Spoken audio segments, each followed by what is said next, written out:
Hello students, welcome to this next lecture on basis of the three-dimensional Euclidean space R3। तो ये space आपकी जो R3 है, ये जो हम जनरल देखते हैं थ्री डायमेंशनल स्पेस उसको बोलते हैं, जिसमें कि कोई भी पॉइंट है वो डिटरमाइन हो जाता है थ्री कोऑर्डिनेट से। तो ये से x, y, z है। तो हमने देखा था कि ऐसे जो थ्री डायमेंशनल स्पेस है इसके पॉइंट्स को आप आपस में ऐड कर सकते हो यूजिंग कंपोनेंट वाइज एडिशन और स्केलर मल्टीप्लिकेशन भी वैसे। तो उसके बेस पे अब हमें ये देखना है कि खैर कि स्पेस का कोई बेसिस होता है। तो बेसिस यानी कि क्या इस स्पेस का कोई सबसेट है जो लीनियरली इंडिपेंडेंट भी हो और पूरी स्पेस को स्पैन कर दे। तो जैसे R2 में आपने देखा था एक बड़ा ही सिंपल सा बेसिस था जिसको हमने स्टैंडर्ड बेसिस बोला था और उसके एलिमेंट्स थे 1 0, 01। तो वैसे ही R3 में आपका सेट है ये भी, जिसमें ये तीन पॉइंट्स हैं 1 0 0। ये आपका होगा एक्स एक्सिस में, इसका कोऑर्डिनेट 1 होगा और y और z 0, जो ये वाला पॉइंट होगा। देन 0 1 0, इसका y कोऑर्डिनेट 1 है, x और z दोनों ही 0। और देन z में आपका 0 0 1, ये तीन पॉइंट्स। तो आप देखोगे यूजिंग दीज थ्री पॉइंट्स आप इस स्पेस का कोई भी पॉइंट बना सकते हो using scalar multiplication and these two points and then vector addition. और फर्दर आप ये जो तीनों पॉइंट्स हैं ये लीनियरली इंडिपेंडेंट है। तो इसलिए जो इन तीन पॉइंट्स का सेट है this forms a basis for the space R3 R। तो लेकिन उसके लिए हमें पहले तो चेक कर लो क्या ये जो मैंने तीन एलिमेंट्स लिखे हैं ये ऑर्डर ट्रिपलेट्स हैं। ऑर्डर थ्री टपल्स भी बोलते हैं इसको। तो ये ऑर्डर ट्रिपलेट्स R3 के ही एलिमेंट है, हाँ क्योंकि जो कंपोनेंट 0 या 1 हम लिख रहे हैं हर एक एलिमेंट के अंदर, तो वो तो एक रियल नंबर ही है। तो ऐसे रियल नंबर्स का जो ऑर्डर ट्रिपलेट होता है ये R3 का एलिमेंट। तो क्लियरली आप ये तो बोल सकते हो कि B सबसेट ऑफ R3। अब ये बेसिस हो सकता है इसका मतलब R3 का। तो उसके लिए पहले देखना है कि इज इट लीनियरली इंडिपेंडेंट।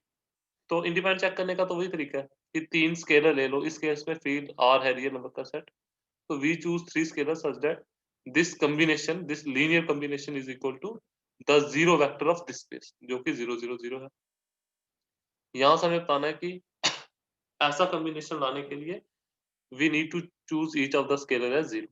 तो खैर हम इस पे लेफ्ट हैंड साइड को थोड़ा सिंप्लीफाई करते हैं, देखते हैं वहां से क्या अप्लाई होता है। ये बन जाएगा अल्फा डॉट कमा 0 कमा 0, सेकंड में 0 कमा बीटा कमा 0, तो लास्ट में 0 कमा 0 कमा gamma is equal to 0 0 0। So and again this implies alpha plus 0 alpha। Second component में 0 प्लस बीटा प्लस 0, तो ये बीटा आ जाएगा। और लास्ट वाला component gamma is equal to 0 0 0, which implies, और ये दोनों एलिमेंट्स R3 के ये बराबर तभी होंगे अगर इनके रिस्पेक्टिव जो इंट्रीज है या कंपोनेंट्स हैं वो बराबर है। And gamma is equal to 0। तो हमने काफी आसानी से इस केस में प्रूव कर दिया कि all the three scalars should be 0। So this implies B is linearly independent। So linearly independent का तो हमने कर लिया। अब तभी ये स्टैंडर्ड बेसिस कहलाता है क्योंकि इसको ये प्रूव करना काफी आसान है। इनफैक्ट लीनियर स्पैन भी प्रूव करना कोई ज्यादा मुश्किल नहीं। अब इस प्रॉपर्टी के लिए हमें क्या करना पड़ता है, हमने पहले भी जैसे कई बार देखा है कि L of B is always a subset of the vector space in which we are considering it as a subset। अब देखो B के जैसे भी एलिमेंट्स हैं तो R3 में ही है, तो उसकी वजह से जो एल ऑफ बी बनेगा वो बी के एलिमेंट्स का कॉम्बिनेशन है। तो इसका मतलब वेक्टर स्पेस से तो बाहर जाएगा नहीं। So L of B subset of R3। ये तो क्वाइट ऑब्वियस है, ठीक है, आप क्लियरली भी लिख सकते हो। जो चीज इतनी ऑब्वियस नहीं होती वो ये होती है कि क्या R3 is a subset of L of B. अगर ये चीज हमने प्रूव कर दी तो दिस अलोंग विद दिस, ये दोनों चीजें हमें दे देंगी L of B is equal to R3। ठीक है, तो ये तो क्वाइट ऑब्वियस है, ये हम थोड़ा प्रूव करते हैं। उसके लिए हम अब किसी भी एक सेट को दूसरे का सबसेट कैसे शो किया जाता है, we choose an arbitrary element in the first set in R3 and we will show that this is also an element of L of. तो R3 में कोई रैंडम एलिमेंट चुन लेते हैं, से ABC।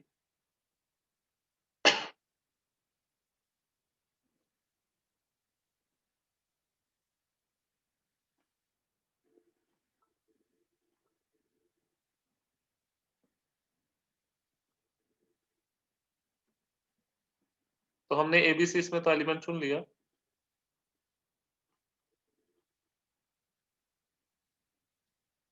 तो अब हम देखते हैं कि क्या हम इस ABC को जो हमें गिवन एलिमेंट्स हैं बी के, उनकी मदद से जनरेट कर सकते हैं 1 0 0 0 1 0 0 0 1। अगर ऐसा है तो हाँ, स्पैन का तो यही मतलब है ना। कोई भी एलिमेंट L of B में तब होगा if that element can be expressed as the linear combination of elements of B। तो क्या इस ABC जो कि हमने R3 में लिया है, क्या इसको हम B के एलिमेंट्स के कॉम्बिनेशन के रूप में लिख सकते हैं? देखो B के एलिमेंट्स के कॉम्बिनेशन ABC R3 में लिया है, इधर से ही एक चीज तो इम्प्लाई होगी कि A, B एंड C बिना ब्रैकेट के अगर हम इंडिविजुअली बात करें तो all these 3 elements are real numbers. Bracket लगा के नहीं, ब्रैकेट लगाते तो ये R3 का हो जाएगा, क्योंकि फिर ऑर्डरिंग का ख्याल रखना पड़ता है। इंडिविजुअली एक-एक करके देखा जाए तो A, B, C, each of these 3 is a real number. So इनको मतलब एज ए स्केलर भी हम यूज कर सकते हैं एबीसी को। तो यहाँ से आप देखो और फर्दर एबीसी को मैं ऐसा लिख सकता हूँ A comma zero plus zero comma B comma zero plus zero zero C, जो कि अभी तो हमें इससे एल ऑफ बी को रिलेट नहीं कर पा रहे, लेकिन आप नेक्स्ट स्टेप में देख लो, इसको मैं ऐसा लिख सकता हूँ 1 0 0।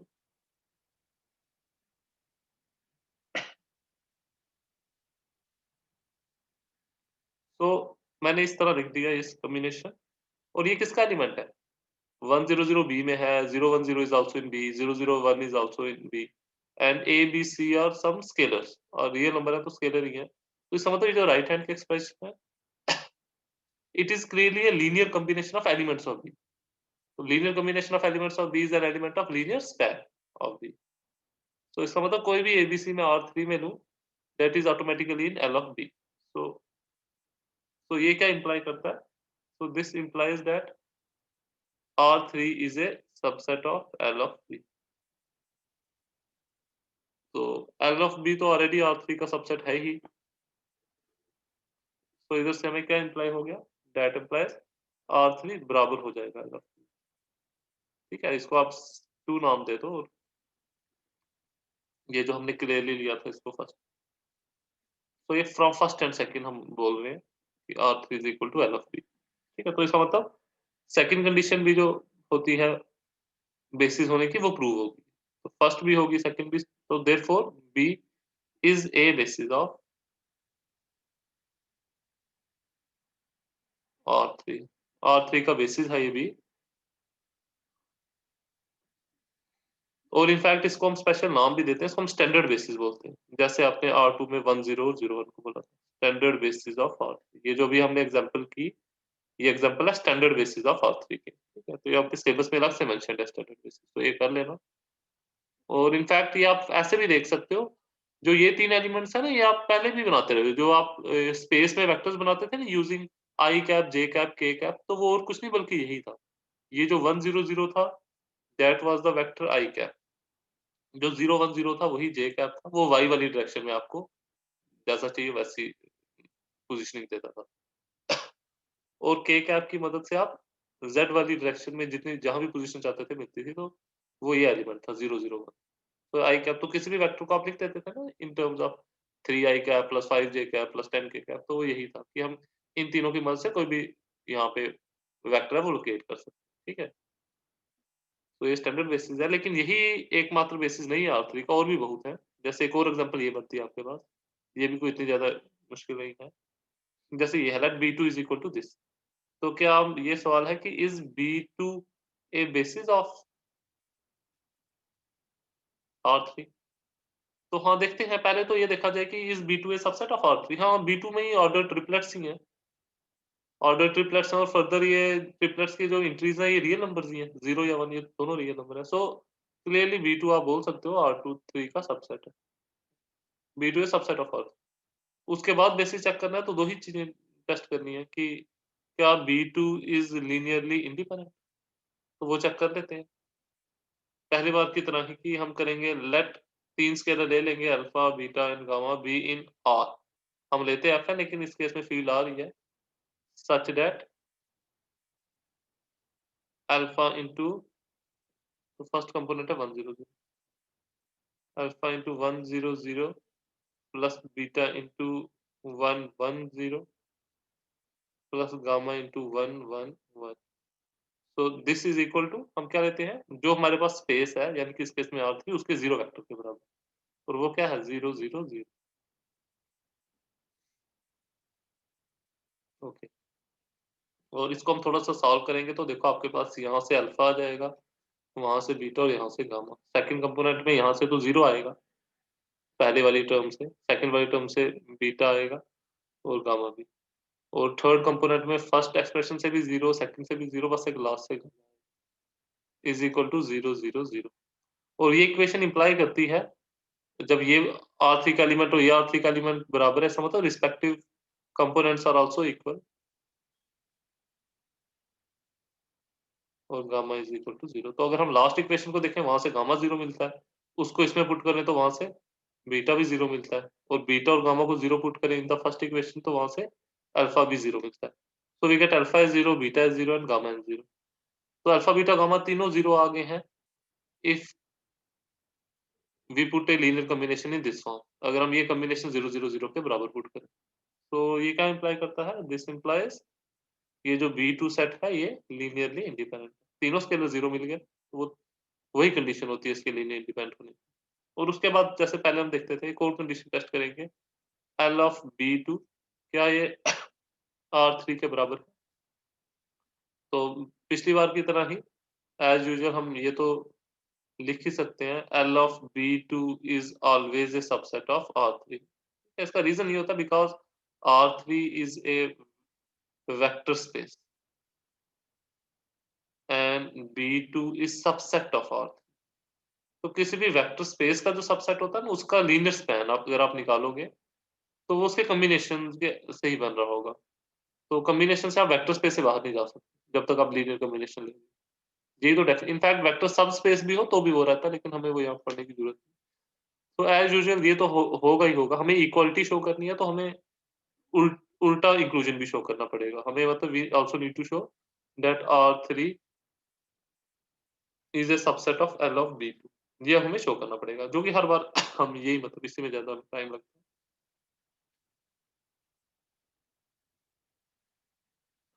तो उसके लिए हम क्या करेंगे, late ABC belongs to R3। R3 में कोई आर्बिटरी एलिमेंट इसको बोलते हैं, वो हमने ले लिया, रैंडम एलिमेंट, कोई फिक्स नहीं लेना। फिक्स से तो हो गया था होता कि वो एलिमेंट इसमें भी हो।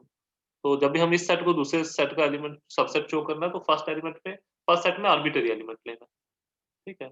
We need to show that this element is also in L of B। तो L ABC हमने R3 में लिया, तो इसका मतलब पिछले एग्जांपल की तरह ही एक चीज तो क्लियर है, A B and C are individually three real numbers. अब सोचो हम इसको उस फॉर्म में कैसे लिख सकते हैं। अब हमें उतना ऑब्वियस तो नहीं है फर्स्ट वाले केस की तरह, हम खुद इसको पुट करते हैं कि ABC मान लो alpha into 100 plus beta into 110 plus gamma into 111 put कर देते हैं। अब आपके पास मैंने इसको खुद ऐसा पुट कर दिया। अब दो ऑप्शन है, मे भी ऐसा ऐसे कुछ अल्फा बीटा और गामा हमें मिले ही ना, यानी कि इसी इक्वेशन को जब हम थोड़ा सिंप्लीफाई करेंगे तो वहां से जो रिजल्टेंट इक्वेशंस मिलेंगी उनका कोई सोल्यूशन ही ना हो। तो फिर हम बोलेंगे जो मैंने इसको इस तरह से लिखा ये गलत है, ऐसा आप लिख ही नहीं सकते। या फिर दूसरा ऑप्शन है कि मुझे ऐसे अल्फा बीटा गामा की वैल्यू मिल जाए in terms of this A B and C, तो फिर मैं बोलूंगा हाँ कोई भी एबीसी में R3 में लूं उसको ऐसा लिख सकते हो। और ये चीज क्या है, ये जो मैंने राइट हैंड साइड में लिखा है ये एक लीनियर कॉम्बिनेशन है B2 के एलिमेंट्स का, या इक्विवेलेंटली बोले तो this right hand side is an element of L of B। तो उससे हमारी ये कंडीशन भी प्रूव हो जाएगी, R3 subset of L of B। तो खैर वो देखते हैं कि इसके, लेकिन उसके लिए ये कंडीशन है कि अल्फा बीटा गामा की कुछ वैल्यूज हमें मिलनी चाहिए, ठीक है? ऐसा नहीं हो कि ऐसा कुछ अल्फा बीटा गामा एग्जिस्ट ही ना करते। तो वो टेस्ट करने के लिए हम राइट हैंड साइड को थोड़ा सा सिंप्लीफाई करते हैं, दैट या इसको भी साथ साथ that applies A B C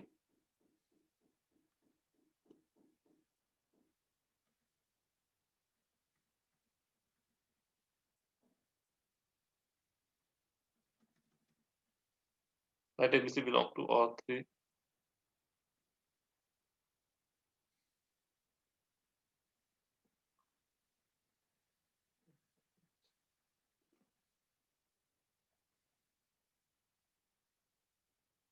L of B2 हमें शो करना था R3 के बराबर है, तो हमें हाँ हम हमें ये शो करना था इनफैक्ट कि R3 is a subset of L of B2, ठीक है। इसके लिए हम कर रहे थे तो इससे हमने रैंडम एलिमेंट लिया A B C belongs to R3।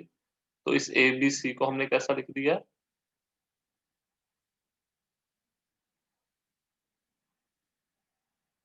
Alpha into 1 0 0 plus beta into 1 1 0 plus gamma into 1 1 1।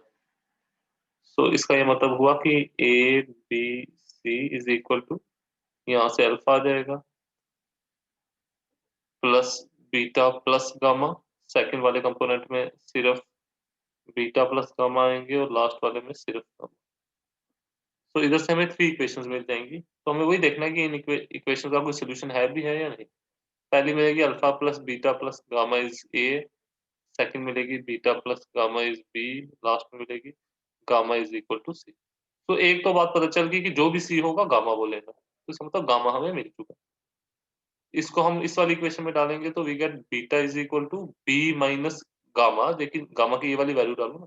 ये अल्फा बीटा गामा तो हमने ऐसे खुद पुट किया, हमें पता नहीं, हमें आंसर निकालना है in terms of A B and C. तो यहाँ से हमें बीटा मिलता है बी माइनस गामा सेकंड वाली इक्वेशन से, लेकिन फिर गामा पे बात नहीं रहनी चाहिए, इवेंचुअली हमें आंसर चाहिए in terms of A B and C. तो इसका मतलब अब क्योंकि गामा हम निकाल चुके हैं तो it is nothing but B minus C. ठीक है, और gamma is equal to C, beta is equal to B minus सी।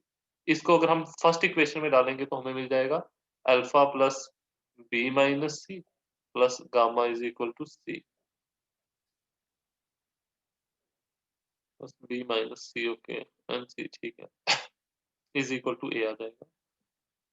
तो यहाँ से आपको मिलेगा that implies alpha plus B, ये minus C plus B cancel हो जाएंगे, is equal to A, that implies alpha must be A minus B.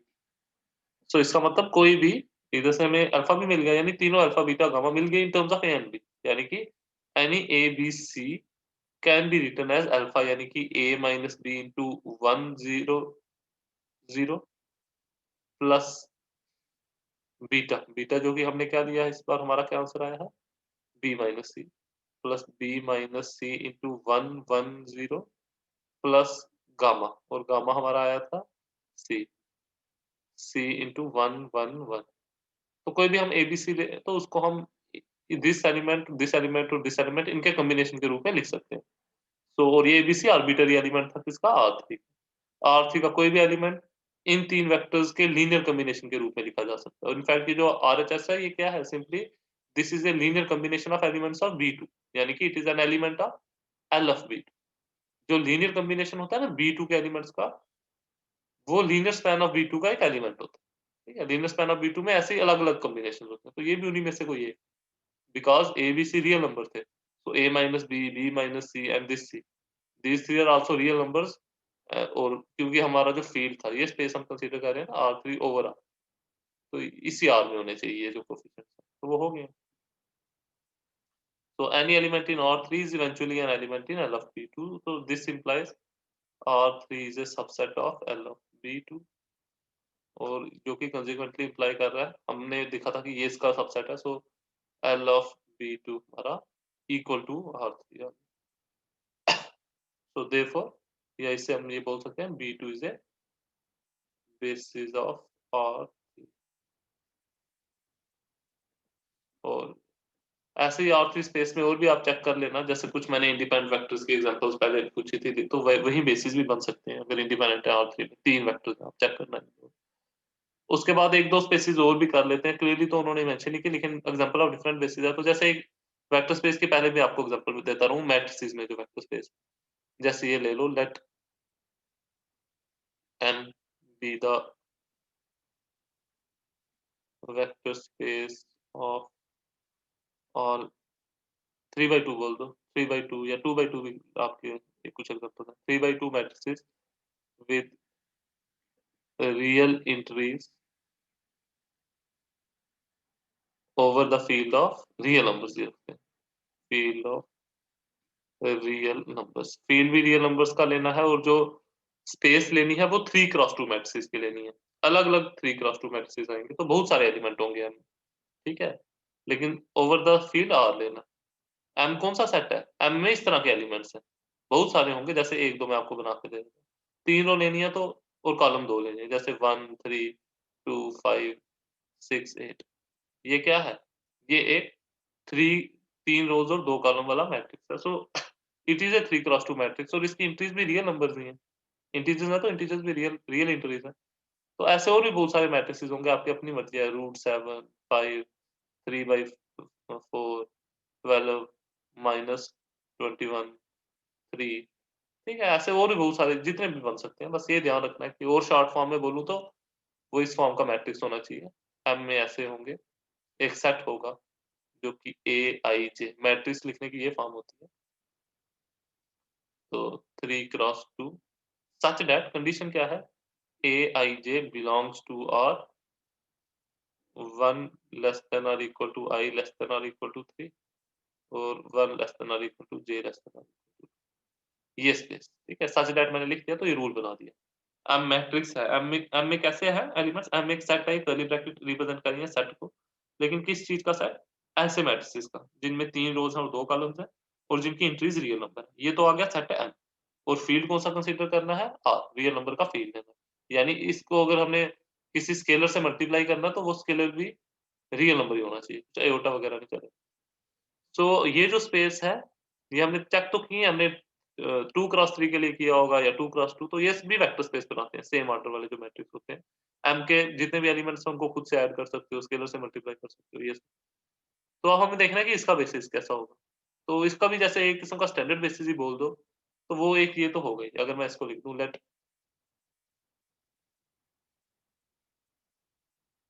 1 0 0 0 0 0 0 1 0 0 0 0